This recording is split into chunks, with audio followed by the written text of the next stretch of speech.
নমস্কার বন্ধুরা, আমি প্রবীর কুণ্ডু এবং এই চ্যানেলে তোমাদের সকলকে স্বাগত। গত 2-3 দিন আগে রিলিজ হয়েছে বাদামি হায়নার কবলের ট্রেলার। দেখেছিলাম, রিভিউ করব বলে আর করা হয়নি। তো এখন একটু সময় পাচ্ছি, ছোট্ট করে রিভিউটা করে যাই। তো প্রথম কথা হচ্ছে, দেবালয় ভট্টাচার্য তার একটা সিনেমা বলার স্টাইল, সেই স্টাইলটা কিন্তু আমার খুবই পছন্দের। যদিও তার সিনেমাগুলো আলটিমেটলি হলে গিয়ে দেখতে খুব মানে মনে হয় না যে দর্শককে খুব ভালো করে বেঁধে রাখতে পারছে, অন্তত আমাকে পারে না। আমি কোথাও একটা গিয়ে আমার কনসেন্ট্রেশনটা হারিয়ে ফেলি, কিন্তু তার স্টোরি টেলিংটা আমার খুব ভালো লাগে। সেটা অন্য রকম করে গল্প বলার চেষ্টা করে এবং কোথাও মানে কিছুটা অবধি পারেও। ইভেন অনেক দিন পর কোনো একটা বাংলা সিনেমার ট্রেলার দেখে সত্যি সত্যি সেই সিনেমাটা হলে গিয়ে দেখার একটা ভেতর থেকে একটা ইচ্ছে হচ্ছে। সত্যিই মনে হচ্ছে যে হ্যাঁ, এই সিনেমাটা হলে গিয়ে দেখা যেতে পারে, দেখতে হবে, কারণ এটা একটা বড় পর্দার সিনেমা।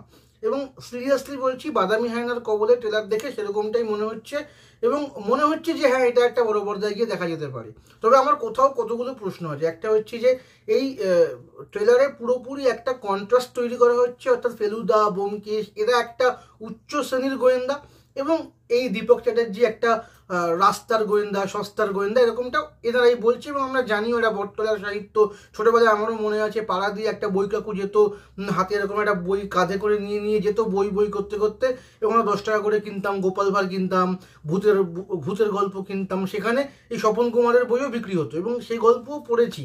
যদিও মনে নেই অত ওরকমভাবে, গল্পগুলো অত মনে নেই, সেরকম খুব একটা মনে দাগ কাটার গল্পও নয়, কিন্তু গল্পগুলোর মধ্যে যথেষ্ট একটা একটা একটা টান থাকতো এবং একটা উত্তেজনা থাকতো, কি হবে, একটা প্রপার একটা থ্রিলার থাকতো।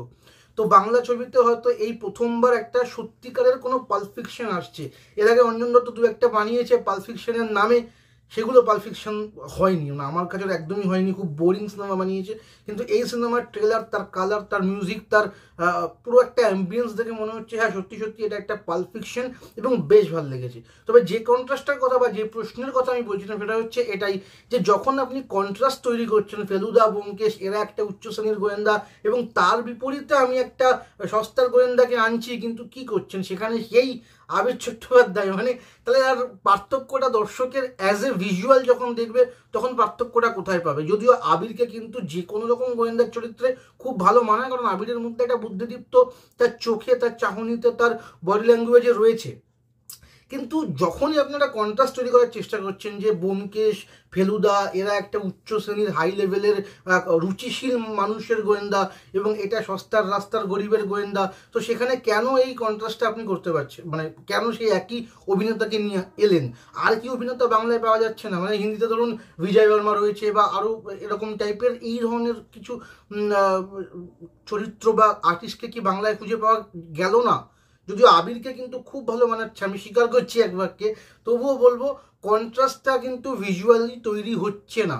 যদিও সিনেমাটা কিন্তু মানে ট্রেলারটা কিন্তু উদম দারুণ হয়েছে, সিনেমাটা আশা করি অতটাই ভালো হবে। পরাণ বন্দ্যোপাধ্যায়কে দারুণ লাগছে, এই ব্যাকগ্রাউন্ড মিউজিক বিজিএম এ ট্রেলারে দারুণ উপভোগ্য হয়েছে, আমার বেশ ভালো লেগেছে। বহুদিন পর, আবার বলছি, বহুদিন পর সিরিয়াসলি বাংলায় কোনো ট্রেলার দেখলাম যেটা দেখে সিনেমাটা দেখার ইচ্ছা ভেতর থেকে হচ্ছে। তো ডেফিনেটলি 12ই জানুয়ারিটা বুকড রইল আমার জন্য, এই সিনেমাটা দেখতে যাব হলে এবং দেখে জানাবো তোমাদের কেমন লাগলো। এই চ্যানেল থেকে আপাতত নিয়মিত শুধুমাত্র রিভিউ করব, আর অন্য কোনো রকম ভিডিও করব না। তো যারা তোমরা সিনেমা বা সিনেমার রিভিউ দেখতে পছন্দ করো তারা সাবস্ক্রাইব করতে পারো, থাকতে পারো। এবং যারা আপনারা পলিটিক্যাল ভিডিও আমার থেকে এতদিন দেখে এসেছেন তাদেরকে নিরাশ করছি, এই চ্যানেল থেকে কিন্তু আর কোনোদিনও পলিটিক্যাল ভিডিও আসবে না, ফলে আপনারা চাইলে আনসাবস্ক্রাইবও করতে পারেন। ধন্যবাদ, আজকের ভিডিও এই অবধি।